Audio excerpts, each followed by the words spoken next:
Hey, what's up? Zach here, and today I've got the all-new Nike GT Jump Academy, and these are by far some of the weirdest shoes I have ever reviewed. Let's get into them. Now, starting off in the uppers, I consider these a pretty generous mid. These do have quite a bit of coverage on the ankle. The lace line does start to shoot north pretty good. I mean, there is quite a bit of angulation toward the more proximal ankle. You do not get a runner's knot, however. Heel slippage on these I found was absolutely zero. You can kind of tell in the rear foot there is just a ton of bulky padding around there. And a lot of times when you get shoes like this that just have one panel of flat padding, sometimes you can actually get some slippage. And these ones, none, and there is no gusset in the tongue either, so that was actually pretty nice to see.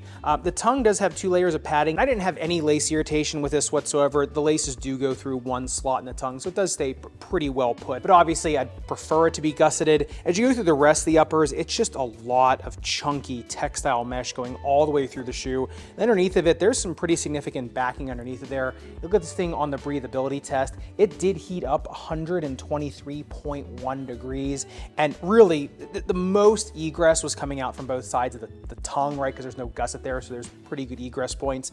Look at this thing on the breathability mapping, and yeah, fog's coming out of the tongue. And it does take quite a bit of time, but fog does start to creep out of the forefoot ever so slightly. So at least to me, it seems like these are gonna wanna hold on to a little bit more heat and moisture. You obviously get a little bit of a better lockdown for that. Now look at these things on the upper durability test though, 10 seconds highest grit sandpaper. Yeah, I mean, the burr does just start to work that textile mesh on the outside. So for dragging and sliding, especially on outdoor courts, these are going to tear up pretty good. And just with, you know, the shape of the uppers and how steep, like the angle of inclination or declination, whichever way you're looking at it, it gets pretty low volume there in the forefoot too. So I mean, containment honestly is better than I thought it was going to be. The rear foot actually has a pretty decently strong internal heel counter on these things, and there is kind of a lot of like rubber and foam that comes up around the heel counter of the shoe. So rear foot containment, like I said, it isn't as bad as I thought, and just with the geometry of the shoe, the containment isn't as bad as I thought it was going to be.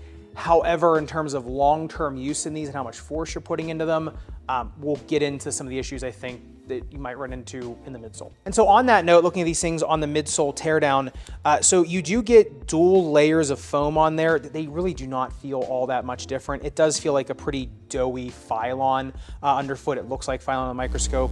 The black foam that's underneath there, the more distal foam, right, the more peripheral foam, like I said, it might be a little bit less dense. That might be Cushlon under there. It does look like a pretty lightweight Phylon, which a lot of times means it's Cushlon. If you look at it on the bounce height test, you can kind of see 31 centimeters in the rear foot, 36.5 in the forefoot. That is right in the sweet spot of where those two foams usually get on the bounce height test. But really, whatever that combination of midsole foam is in there, there is no shank to really do anything with it. It is humped up in the arch, so you are getting a little bit more arch coverage. That is going to start to break down, right, as the shoe starts to break in. So that is where I kind of have the issues with containment. Like I said, the geometry of the shoe, which we'll talk about in a second, is really what I think is doing all the containment on these. But in terms of the midsole versus the actual Nike GT Jump, this one is, you know, really strangely plain to me versus kind of the teched out versions of the GT Jump 1 and GT Jump 2. But getting into the outsole tread, basically I have a J pattern in the rear foot that goes kind of into like a linear tread there in the midfoot, and then the forefoot, it's kind of triangular, and that kind of breaks out into a little bit more of like a horizontal linear tread pattern. On the grip test ramp, interestingly enough, it doesn't slip till 42 degrees for initial grip, which I thought was actually pretty stunning. Long-term grip, you do need to wipe these down quite a bit, and this is actually the XDR version of the shoes. This is harder rubber. And you look at it on the outsole durability test, 10 seconds highest grit sandpaper, yeah, I mean, not even a millimeter of damage. Durometer on these, it's decently high. And so, you know, for the XDR version to have that decent of grip, right, and to pick up that much dust too, on the standard version of the shoe, I would guess it's going to be number one, maybe a little bit more tacky traction initially and pick up a little bit more dust. It wasn't a big deal to wipe them down, you know, and then it's like the traction actually went back to really confident, really good. It's just that, yeah, they were picking up dust after pretty short amounts of time. And if you look at these things on the speed ratio, coming in a 2.39, shake score of a big old goose egg brings that up to a 2.39. And yeah, I mean, I think that's kind of where they are initially. They're pretty middle of the road shoes. They're not super bottom heavy. They're really pretty unencumbering, and the lockdown is so good. And the upper is actually pretty decently light. So they're unencumbering, put it that way, especially going north to south. In terms of, explosive speed, they don't have that a ton in spades. The stopping power on these things is better than I thought it was going to be. I will give credit where credit is due. And there is kind of like a rubber backing here on the forefoot, so you do get a little bit more just bulk here in the forefoot, and it does have a pretty steep lateral flange. And it actually does come to a pretty acute angle here, so you are getting an okay amount of stopping power. It's just that there's something rigid under there, so the more force you put into it, the heavier you are.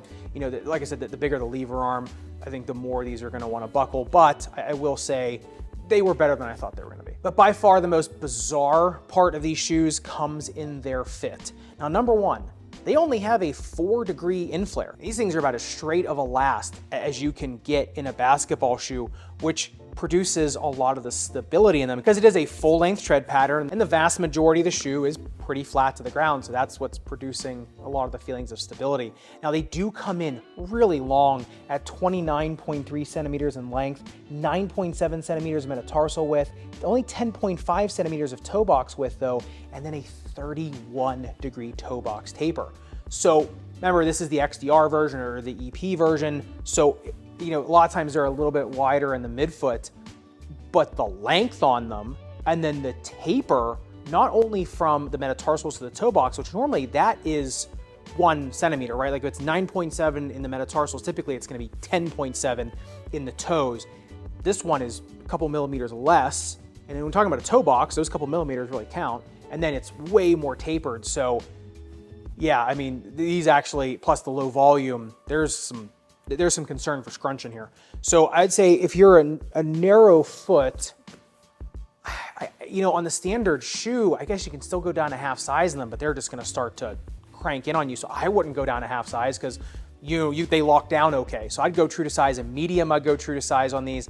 A 2E, the thing is on the XDR, the EP version, I didn't have any cramping in my metatarsals because 9.7 centimeters are actually pretty forgiving. But in the toe box, you can kind of feel them coming down. It wasn't uncomfortable, but it's pretty low volume. So let's say a 2E, I'd probably go up a half size just to get the toe box room. A 4E can go up a half size. The problem is if you're short and wide, then what are you gonna do? Because they're long. So the fit is kind of bizarre on them. I gotta say, I think you really gotta want this shoe if you have a short foot to get it. If you have a longer foot, honestly, then it's gonna fit pretty good, right? You can start going true to size, and 2E and 4, you can start going up sizes to get more room in the toe box. And like I said, it's kind of weird because, there are people that come in my office that do want longer shoes and do want lower volume toe box shoes in terms of height because they're low volume feet and they move around in it. So I would say in terms of people that I would be recommending these to in my office, it would be those people that want that really low volume forefoot in terms of height, more slender, narrow feet that they're trying to get a little bit more of a lockdown and not be shearing back and forth in the shoe. Because if there's one thing these do, it's hold you in the forefoot, it's hold you into the midfoot of the shoe. They're not the GT Jump, right? They're not gonna be giving you the feelings of bounce, right? They're not gonna have the jump frames on them, the zoom pods. They just don't have any of it. So really, in terms of the subsets of people that I'd be recommending these to, it is pretty narrow, no pun intended, or all the pun in the world intended, to people that really, like I said, do want that lockdown.